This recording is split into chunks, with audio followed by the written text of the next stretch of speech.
आज एकादशिया हो कल दुई दशिया तीसरा दिना हमारा सखी के गवनवा तीसरा दिना रोवेली सखी हो लटधुनी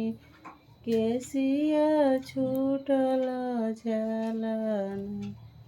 हमारा पापा के होया गनवा छूटल झलन हमारा मम्मी जी के गोदिया सुना हो भई है न रोवेली भाभी हो जरो से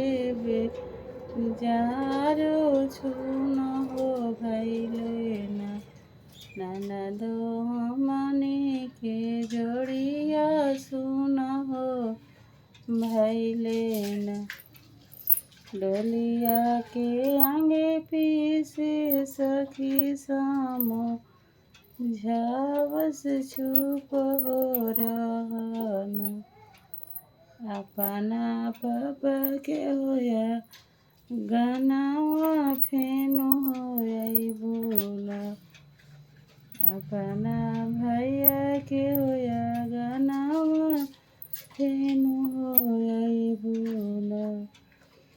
डोलिया के आगे पीछे सखी समो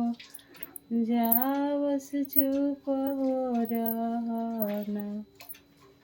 अपना भाभी जी के अंगवा फेनु होइबू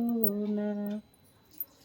अपना नैहर नगरिया फेनु होइबू न। पीढ़िया के गीत अच्छा लगे तो लाइक सब्सक्राइब जरूर करिए।